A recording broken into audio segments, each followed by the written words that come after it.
Hello everyone. So this reading is for Leo, Sun, Moon, Rising, and Venus placements.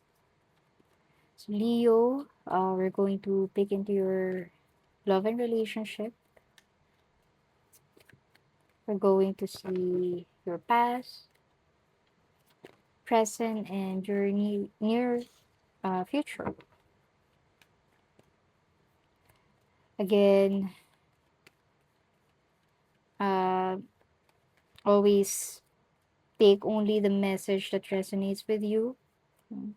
This is a general reading, and I'm not reading any reversals. I'll also not be taking any cards that will pop out.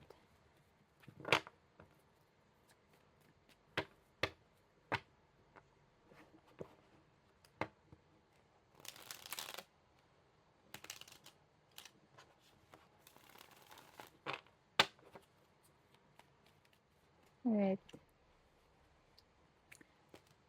So you got the Star, the Wish Fulfillment, the Ace of Swords, a new beginning. You got the Tree of Swords. You could be hurt in your recent past. King of Wands, Page of Pentacles. Similar with Aries reading. Nakuha din niya tong Page of Pentacles, the Sun, Knight of Pentacles, the Nine of Swords, the Page of Wands. So, Leo. Alright. In your recent past, you got the Star. So, the Star is actually a card of wish fulfillment. I can sense na from your recent past, you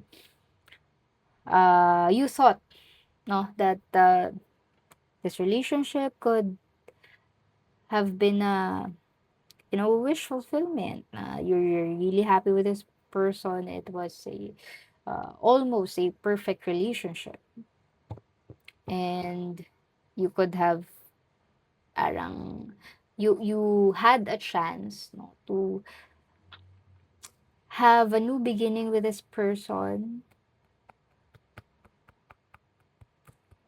with the Ace of Swords and with the Three of Swords. This person could have brought pain in your life, or um pwedeng sa Three of Swords is actually a card of healing, no? So pwedeng dumating tong uh ng person na to while you are healing, no? Still healing when they came. Parang sudden din yung pagdating nila. That's why you thought that uh it was a or they were, no, a wish fulfillment. This person could be embodying the King of Wands energy. King of Wands, kings are really stable. Uh, they are decisive, diba?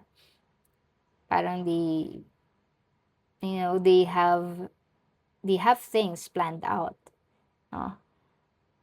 That's what I can sense from the from the King of Wands and Page of Pentacles. Parang they offered you uh an idea, or well, I'm not saying na parang meron lang silang binentang idea sa'yo of something.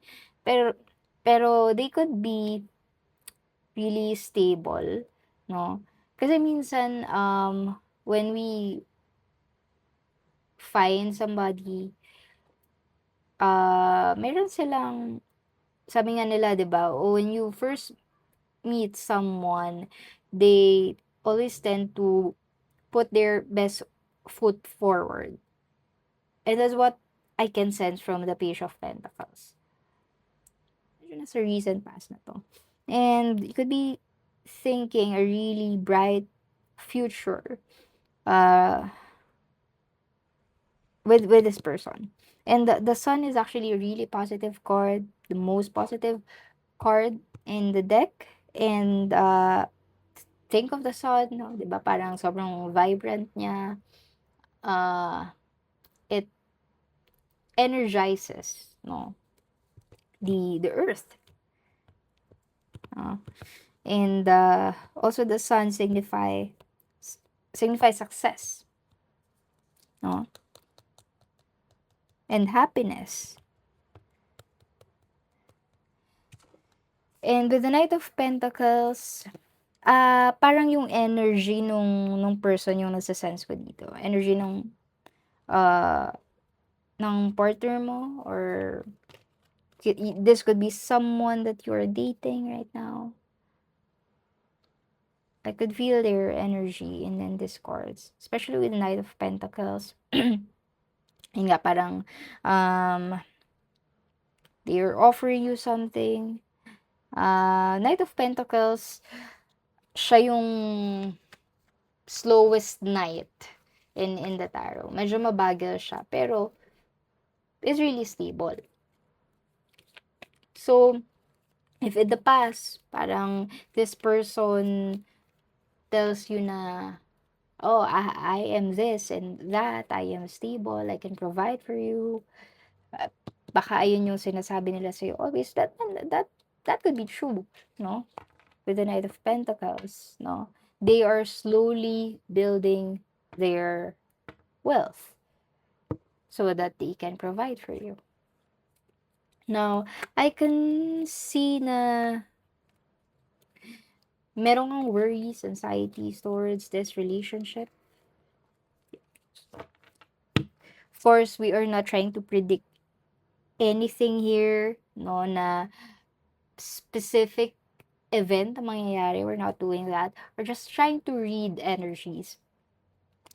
And I can sense na, you know, merong mga worries, may mga anxieties, merong mga situation na ino-overthink tayo. But,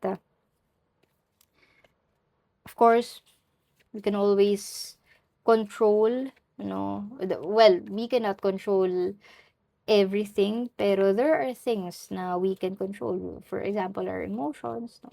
Kaya naman nating i-regulate yan. So, yung anxiety, yung worry, pwedeng dumating yan lagi. But, with the Nine of Swords kasi, Nine of Swords, parang he's in pain. He's in pain, but, yung tao dito, hindi siya bumabangon, no? Talagang nagbe-bed rot lang siya dyan. He's not in enough pain to actually move, no? And to actually leave the situation. That's the history of the Nine of Swords. So, baka ganun yung naging energy mo, no? I'm sure you can sense that na parang you find yourself worrying too much, no? You feel helpless, but there's actually ano ba? There's a way out. There's a way out, no, of your situation. The Page of Wands, I could see yourself, you could see yourself planning in the future,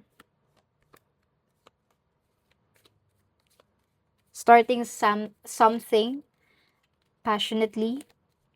Now, let me draw cards, no, that would guide you to what actions to take. Tingnan natin kung ano yung bibigay sa atin ng tarot. So the World, you're completing something here. The tarot asks you to be brave, no, to be strong with a Strength card. So, you can see the lady here, no, parang,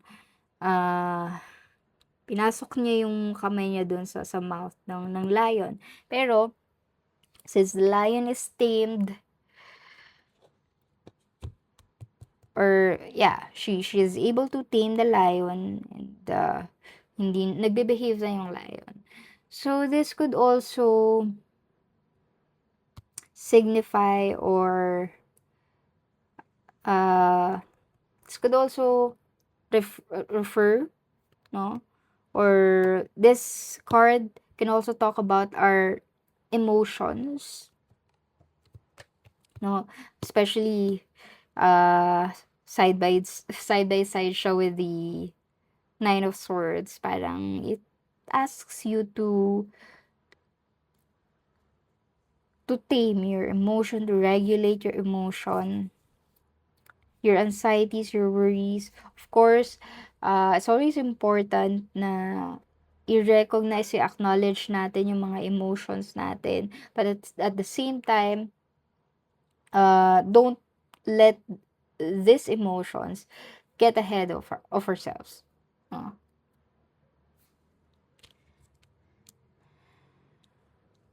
Five of Wands, I'm sorry.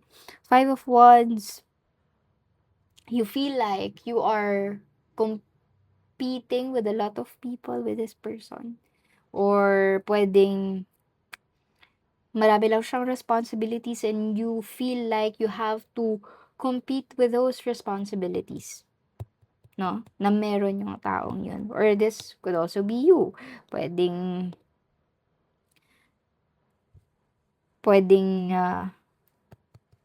marami ka responsibilities and the person, your person, has to compete with these responsibilities. Another card is the Ace of Wands. Ace of Wands, you could find a new beginning with this person. Now, I want to read for singles. What do we have for single Leos? Although these cards naman are not really for uh, partnered Leos, no? I just wanted to have or I just wanted to draw cards that are specifically for single Leos who are watching this video.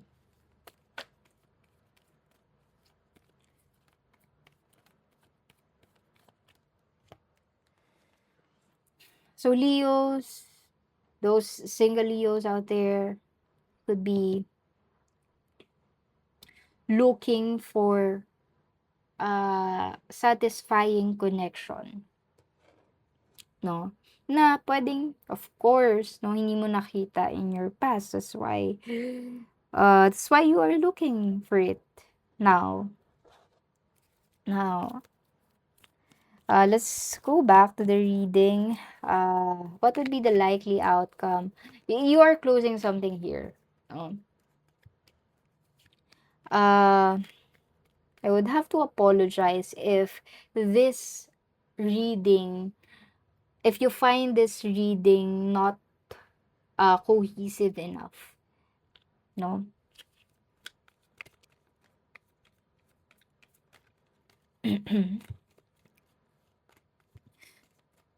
So, let us find out the outcome of the situation.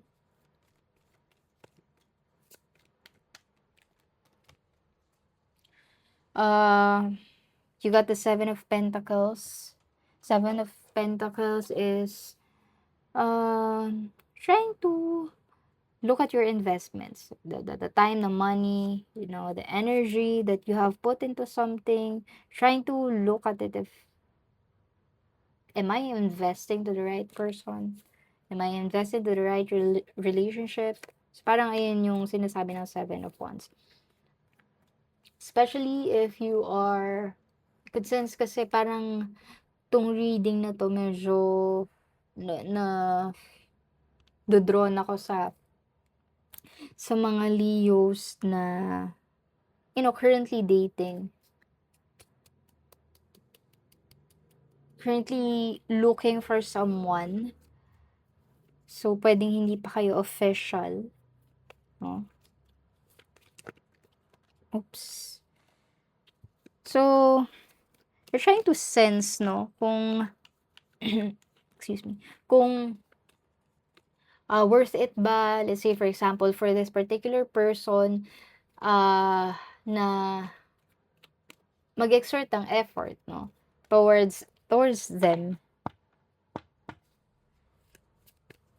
Parang ano siya, yung theme na nakikita ko dito, or at least yung nasa-sense ko is that, uh, you are currently on a dating stage.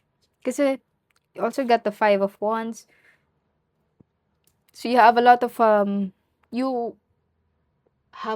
competition, or the other person, no, has a lot of competition. Sabihin, pwedeng, if you are in the dating scene nga, of course, marami kang nakakausap diyan, 'di ba? Marami kang, ah, nakaka-interact na iba't ibang tao. And so, you're trying to find the best one, 'di ba? But I could sense na nagli-lean ka towards someone na stable. This could be them. Well, this could be them, the page. And pages are also parang young, 'di ba? Young yung energy nila. Another card for the outcome. Oops, sorry. Sabi ko, I will not be taking any cards, no, that will pop out. Let me just draw one more card.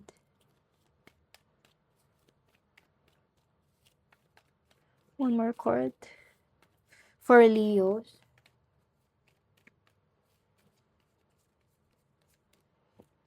Oops, sorry. Oh, you got the Ten of Pentacles. Also with the Aries reading, ayun, na nakuha din nila tong mga cards na to, the Seven of Pentacles and also the Ten of Pentacles. I could really see you moving forward with someone na stable. Alright? Stable when it comes to their finances. And also with their emotions, kasi if I'm not mistaken, you got the, you didn't have the King of Pentacles or the King of Cups. That could have been in the Aries reading. Pero this is it, Leo. No, if you're looking for someone, you might find the really, or at least now you can sense this, no, na you're really leaning into someone na stable.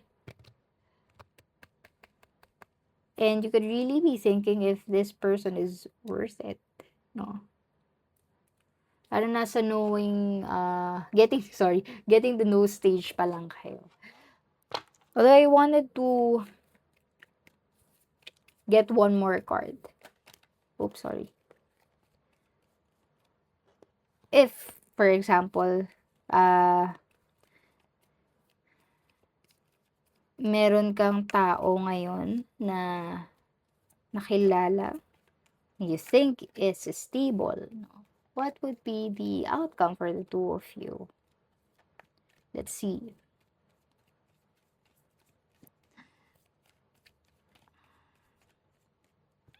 Okay. Oh, wow. The Six of Wands. Six of Wands is a card of success. I feel like in the near future, you will succeed, especially if you have a lot of competition with this person.